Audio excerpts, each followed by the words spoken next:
Hello welcome to our channel. ఎవరు ఈ నేహా సింగ్ రాథోడ్ ఈ మధ్య వార్తల్లో బాగా వినిపిస్తున్నారు అంటే పహల్గామ్ సంఘటన తర్వాత కేంద్ర ప్రభుత్వానికి కంటి మీద కునుకు లేకుండా చేస్తోంది నేహా సింగ్ రాథోడ్. ప్రభుత్వానికి వ్యతిరేకంగా కాదు ప్రభుత్వాన్ని ప్రశ్నిస్తూ వీడియోలు చేసినందుకు పోలీసులు ఆమె మీద దేశద్రోహం కేసు పెట్టారు. ఇంకెవరైనా అయితే ఈ పాటికి ఆ కేసు దెబ్బకు నోరు మూసుకుని ఇంట్లో కూర్చునే వాళ్ళు. కానీ నేహా సింగ్ రాథోడ్ రక్తం అలా చల్లబడలేదు. కేసు పెట్టాక కూడా ఆమె తాను వినిపించాలనుకుంటున్న గొంతును మరింత స్పష్టంగా వినిపిస్తున్నారు. ఇప్పుడు ఎక్కడ చూసినా సోషల్ మీడియాలో ఆమె ఆటలు పాటలు మాటలే కనిపిస్తున్నాయి. ఇంతకీ నేహా సింగ్ రాథోడ్ ఎవరు, ఆమె బ్యాక్గ్రౌండ్ ఏంటి అన్నది ఇప్పుడు చూద్దాం.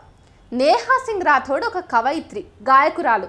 జానపద బాణీలో పాట పాడితే ఎంతోమంది ఆసక్తిగా వింటారు.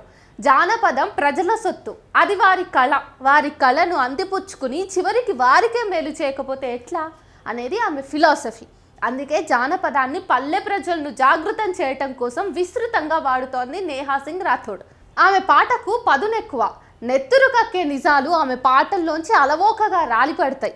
ఆమె వాగ్దాటి కూడా బలంగా ఉంటుంది. నేహా సింగ్ రాథోడ్ బీహార్లోని ఖైమూర్లో పుట్టింది. భోజ్పురిలో, హిందీలో పాటలు రాస్తుంది, పాడుతుంది.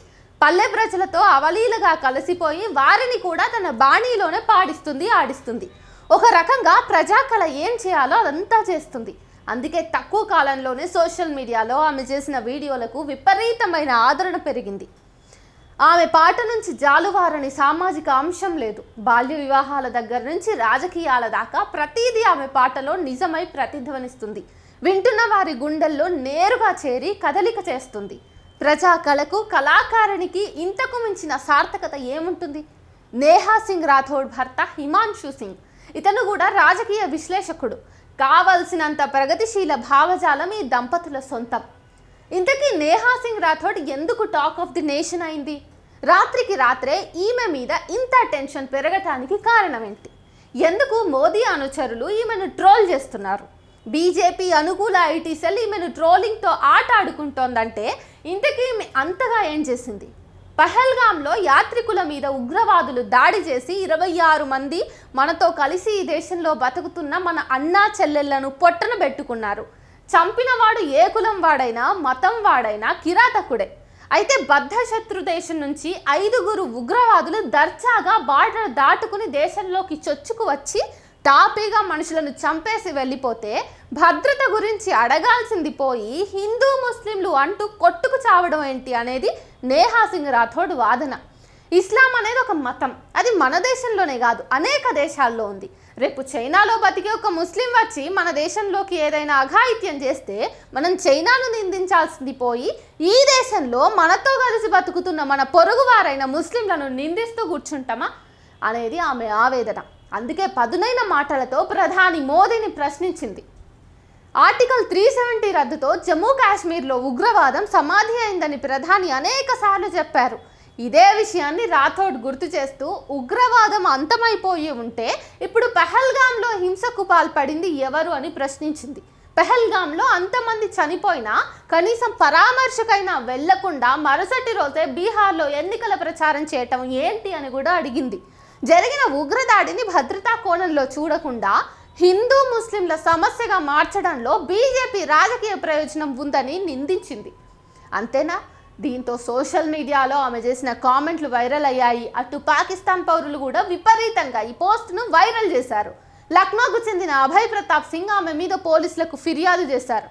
మామూలు సమయాల్లో అయితే ఎంత పెద్ద ఫిర్యాదునైనా కేసుగా మార్చేందుకు ఎంతో ఆలస్యం చేసే ఈ పోలీసులు ఈ విషయంలో మాత్రం సహజంగానే చాలా వేగంగా పనిచేశారు. నేహా సింగ్ రాథోడ్ మీద దేశద్రోహం కేసు నమోదు చేయటంతో ఒక్కసారిగా ఆమె నేషనల్ మీడియా దృష్టిని ఆకర్షించింది.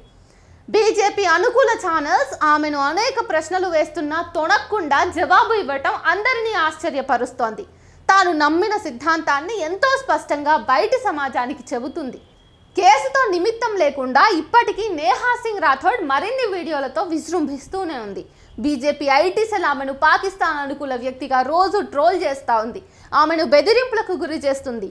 పాకిస్తాన్ ఆర్మీకి పట్టిన గతే ఆమెకు పడుతుందని వార్నింగుల మీద వార్నింగులు ఇస్తుంది. అయినా ఆమె తొనకుండా ఒక దివిటీగా ముందుకు వెళ్తోంది. ఇది చాలదా భారతదేశంలో ఇంకా ప్రశ్న ఉందంటానికి? నేహా సింగ్ రాథోడ్ భోజ్పురి జానపద బాణీలో సొంతంగా పాటలు రాసుకుని లయబద్ధంగా పాడుతూ వీడియోలు చేస్తుంటే ప్రజాస్వామ్యవాదులు ప్రగతిశీలవాదులు వాటిని విపరీతంగా షేర్లు చేస్తున్నారు. పెద్ద పెద్ద మీడియా సంస్థలే కేంద్ర ప్రభుత్వాన్ని ప్రశ్నించడానికి భయపడుతుంటే నేహా సింగ్ ఒక్కటే ధైర్యంగా ముందుకొచ్చి మాట్లాడుతున్నందుకు నెటిజన్లు ఆమెను నిర్భయ అని, సాహసి అని, దేశభక్తి అని వేణోల్లా పొగుడుతూ ఉన్నారు. ఆమెను అనుకూలంగా పోస్టులు చేసే వాళ్ళు కొందరైతే వ్యతిరేకంగా తిడుతూ పోస్టులు చేస్తున్న వాళ్ళు మరికొందరు. ఏదైతేనేం ఇది ఇప్పుడు దేశాన్ని ఊపేస్తున్న జానపద గాయని నేహా సింగ్ రాథోడ్ సంక్షిప్త చరిత్ర.